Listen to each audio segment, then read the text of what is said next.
Our values and our standards can be compromised, especially when it comes to love.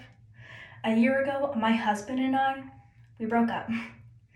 We broke up because I couldn't handle the thought of not being married and sealed in the temple. We couldn't give each other what we wanted. That thought was a nightmare to me, and I just couldn't handle it, so I had to end the relationship.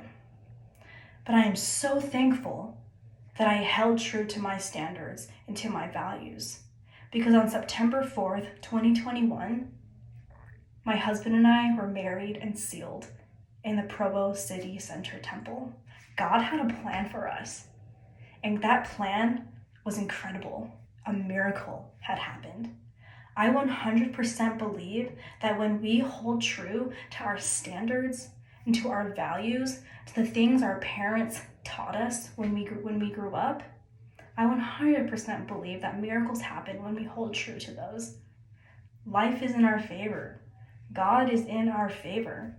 And when we hold true to those things that we love and that we hold dear to our hearts, miracles happen.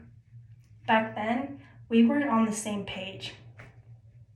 He couldn't give me what I wanted, and I couldn't give him what he wanted.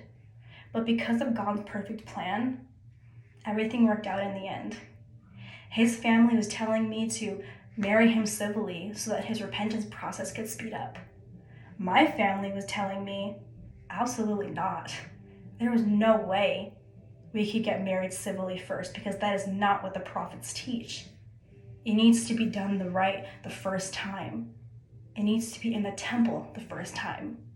And ever since I was a little girl, that's exactly what I wanted. I am so thankful for my standards. I'm so thankful for my values. And I'm so thankful that I didn't let my standards and my values get compromised all the way because of love. I love the gospel. I love Jesus Christ. I love God's plan for us.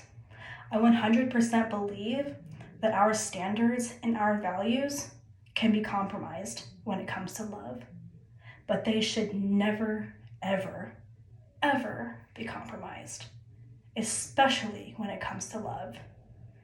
We need to hold on to those values. We need to hold on to those truths that we hold close to our hearts, and we will see miracles.